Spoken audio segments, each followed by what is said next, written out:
Welcome to the deep dive. Today we're tackling mechanical ventilation.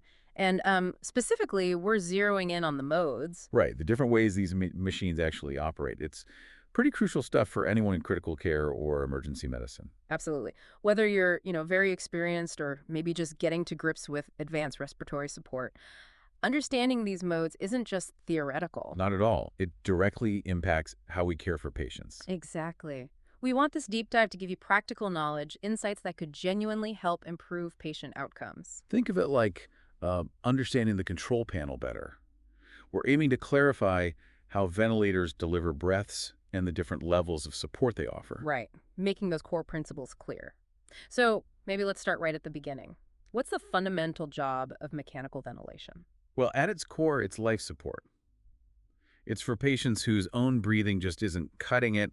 They can't get enough oxygen in or CO2 out effectively. And that could be for various reasons, right? Acute illness, worsening chronic conditions. Exactly. Or maybe after surgery with anesthesia. It steps in when the body can't manage breathing alone. And how do we actually connect the patient to the machine? There are different ways. Yeah, broadly speaking, invasive and non-invasive.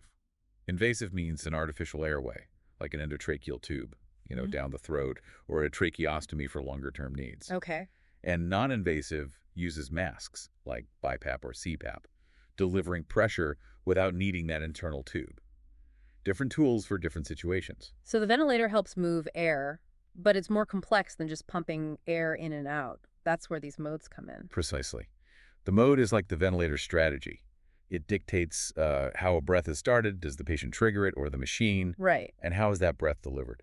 Is it aiming for a set volume of air or a set pressure? And how much support is given with each breath? It sounds like different personalities for the ventilator almost. How do we usually start breaking these down? The biggest initial split is usually volume-controlled versus pressure-controlled ventilation. That's the first big fork in the road. Okay, volume versus pressure. What's the key difference there? With volume control, the main goal for every breath is delivering a specific preset volume of air. The pressure needed to do that, well, that can vary. And pressure control? Pressure control flips it. You set a target pressure, and the ventilator pushes air until it hits that pressure level. The volume delivered can then change based on how the lungs are behaving. Got it. And within those categories, you mentioned mandatory versus spontaneous modes. Exactly. Mandatory modes mean the ventilator is doing most, if not all, the work initiating and delivering breaths according to the settings. So the patient might be heavily sedated, for example. Often, yes. Then you have assisted or spontaneous modes, where the patient starts playing a much bigger role in their own breathing, initiating breaths themselves. Okay, that gives us a good framework. Let's dive into volume-controlled modes first. What's the core idea again? The absolute priority is hitting that target tidal volume, say 500 millil, with every single breath. The ventilator adjusts the pressure as needed to push that volume in. Even if the lungs are stiff and require high pressure? Yes, it will push until that volume is delivered, which is why monitoring pressure is still vital to avoid injury. The pressure becomes the variable outcome. Makes sense. A common one here is assist control volume, or ACVC. Tell us about that. Right, ACVC. In this mode, every breath delivers that full, preset tidal volume.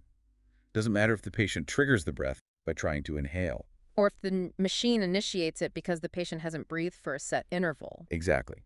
Either way, full preset volume. If the patient breathes faster than the set rate, they still get that full volume with each effort. So when would you typically reach for ACVC? It's often used when you need guaranteed ventilation. Think heavily sedated patients, maybe early ARDS, post-cardiac arrest situations where the patient's own respiratory drive is weak or absent. It ensures they get a certain amount of air per minute. Precisely. It guarantees minute ventilation. But are there downsides, potential problems? Yeah, definitely. The main risk is hyperventilation. If the patient starts breathing rapidly on their own above the set rate, they're getting that full volume with every breath. Leading to too much CO2 being blown off. Right, which can cause respiratory alkalosis. And for patients who are more awake, it can feel unnatural, maybe leading to fighting the ventilator if sedation isn't adequate. That stacking breaths can also raise pressures. Okay, important considerations. What about the other main volume mode, SIMV-EC? Synchronized intermittent mandatory ventilation. How's that different? SIMV is a bit of a hybrid. It delivers a set number of mandatory breaths, just like ACVC, with the preset volume. Right. But crucially, Between those mandatory breaths, the patient can take their own spontaneous breaths. And those spontaneous breaths are just whatever the patient pulls in. They Yeah. aren't augmented to the full set volume. Ah, so it allows for patient effort in between the machine breaths. What's the synchronized part? Good point. The ventilator tries to time its mandatory breaths with the patient's own efforts. If it senses the patient starting to inhale near and when a mandatory breath is due, it delivers the mandatory breath then kind of syncing up. Makes it feel more natural, I imagine. Hopefully, yes. Less likelihood of the machine pushing air in when the patient is trying to exhale, for example. And the main use case for SIMV-VC? Historically, it was very popular for weaning. The idea is you gradually reduce the number of mandatory breaths, forcing the patient's respiratory muscles to work harder during the spontaneous periods. Letting them build strength back up. That's the theory. Though practice varies now, and other modes are often preferred for weaning. Are there potential issues with SIMV? Yeah, a key one is the potential for increased work of breathing. If those spontaneous breaths are small and weak and they don't get any help, The patient could get tired. exactly, they might struggle to maintain adequate ventilation on their own. That's why SIMV is often used with pressure support added onto the spontaneous breaths to give them a little boost. Okay, that covers the main volume strategies pretty well. Let's switch gears now to pressure-controlled ventilation. What's the philosophy here? With PCV, the game changes. You set a target inspiratory pressure. The ventilator pushes air into the lungs until that pressure is reached and holds it for a set inspiratory time. So the volume isn't guaranteed anymore. Correct. The delivered tidal volume becomes the variable. It depends heavily on the patient's lung mechanics, specifically compliance, how stretchy the lungs are, and airway resistance. Can you give an example? Sure. Imagine you set a pressure of 20 centimeter H2O. If the patient's lungs are nice and compliant, maybe they get 500 millivels of volume. But if their lungs stiffen up, like in worsening ARDS, that same pressure might only deliver 300 milliliter. So you have to watch the volume closely? Absolutely critical. You're controlling the pressure, potentially limiting peak pressures, but you must monitor the resulting volume to ensure adequate ventilation. When is this pressure targeting approach most useful? It's often favored in situations where lung protection is paramount. ARDS is the classic example. The idea is, by limiting the pressure, you reduce the risk of barotrauma, overstretching, and injuring the alveoli. Trying to prevent ventilator-induced lung injury. Exactly. It's a key strategy there. And the assist control version here is ACPC. Yep, assess control pressure, similar logic to ACVC. Every breath, whether patient-triggered or machine-triggered, gets delivered to that preset pressure level for the set inspiratory time. So it guarantees a certain pressure with each breath. Right. The main benefit, again, is that potential for lung protection by controlling the peak pressure, especially useful when lung compliance is poor. But the big watch-out remains the tidal volume. Always. If compliance drops or resistance increases, the volume can fall off significantly at that set pressure. You might need to adjust the pressure setting upwards or reconsider the mode if ventilation becomes inadequate. Constant vigilance on those exhale volumes is key. Okay. Now let's talk about when the patient starts doing more of the work themselves, the spontaneous modes. Right. This is where we transition support as the patient's own respiratory drive strengthens. The ventilator shifts from controlling breathing to assisting it. And a very common mode here is pressure support ventilation, or PSV. What's happening in PSV? PSV is fully spontaneous in terms of triggering. The patient initiates every single breath. No mandatory machine breaths. None.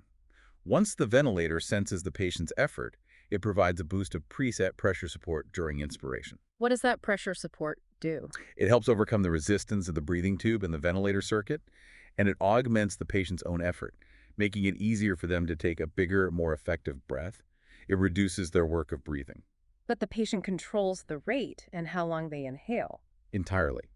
Patient determines rate, inspiratory time, flow. The ventilator just adds that pressure boost when they inhale. And the typical use for PSV? Classic weaning mode. As the patient gets stronger, you gradually reduce the level of pressure support, letting them take on more and more of the work until they're ready for extubation. It can also be used for longer-term support in some cases. Makes sense. What about CPAP? Continuous positive airway pressure. How does that fit in? CPAP is even simpler, in a way. It provides one constant level of positive pressure throughout the entire respiratory cycle, inhalation and exhalation. Just a steady pressure, no extra boost on inhale like PSV. Exactly. No extra inspiratory boost. Think of it as breathing against a constant resistance, but that resistance helps keep the airways and alveoli propped open. So what's the main benefit of that constant pressure? The big thing is improving oxygenation. By keeping alveoli from collapsing at the end of exhalation, it increases the surface area for gas exchange. It increases what we call functional residual capacity, or FRC. And like PSV, it's fully patient-driven. Totally. CPAP is completely spontaneous. No set rate, no set volume. The patient does all the work of initiating breaths, determining rate, depth, everything. The machine just supplies that constant positive pressure. Where do we see CPAP used most often? Well, outside the ICU, it's the mainstay for obstructive sleep apnea, keeping the airway open during sleep. In critical care, we might use it non-invasively for early respiratory failure to improve oxygenation. Maybe avoiding intubation? Sometimes, yes. Or it's commonly used after extubation to help prevent the lungs from collapsing again while the patient fully recovers. Okay, we've covered a lot of modes. Now, regardless of the mode, there are some key settings clinicians always need to manage, right? Absolutely. These are the dials you're constantly adjusting. First is tidal volume, or VT. That's the volume per breath. Right. We usually aim for around 6 to 8 millimole per kilogram of ideal body weight, especially important in lung protection strategies. Ideal body weight, not actual weight. That's a key point. Crucial distinction, yes. Then there's respiratory rate, RRR. That's the number of mandatory breaths per minute set on the machine in modes like AC or SIMV. Maybe oxygen level. That's the FIO, the fraction of inspired oxygen. Okay. We set the percentage of oxygen in the gas mix. The goal is always to use the lowest FIO possible to maintain adequate oxygen saturation, ideally keeping it below 60% long-term to avoid oxygen toxicity. We also mentioned PEEP earlier. Right. Positive end expiratory pressure, that's the pressure maintained in the lungs at the end of exhalation, helps keep alveoli open, improves oxygenation. Almost all ventilated patients get some level of PEEP. And pressure support. Pressure support, as we discussed with PSV, is that extra pressure boost given during spontaneous breaths to help the patient out. You set the level of support. So all these settings, VT, RR, EFIO, EP, pressure support, they all work together. They're all interconnected pieces of the puzzle. You adjust them based on the patient's response, looking at blood gases, oxygen levels, how easily the lungs are ventilating, and your overall clinical goals for that patient. It's a very dynamic process. Always adjusting. Now, a really practical point. Ventilator alarms. They go off frequently. What's the approach? Alarms are common, Yeah. and you need a systematic approach. Never ignore them. A high-pressure alarm, for instance, what could that mean? Something's blocking the air. Could be secretions needing suctioning, a kink in the tube, the patient biting the tube, maybe coughing or fighting the ventilator. Or it could mean the lungs themselves are getting stiffer, decreased compliance. Bronchospasm is another cause. Looks, okay. What about a low pressure alarm? Low pressure usually means a leak. Air is escaping somewhere. Could be a disconnection in the circuit. Like the tubing popped off. Exactly. Or a leak around the cuff of the endotracheal tube, or worse, the tube might have moved out of position. Serious possibilities. And a low exhaled volume alarm. That also often points to a leak, like a cuff leak. But it could also mean the patient isn't generating enough effort in spontaneous modes, or that something changed with their lung mechanics, preventing them from getting the full intended volume.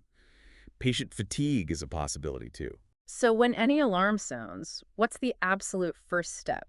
Always, always, always assess the patient first. Look at them.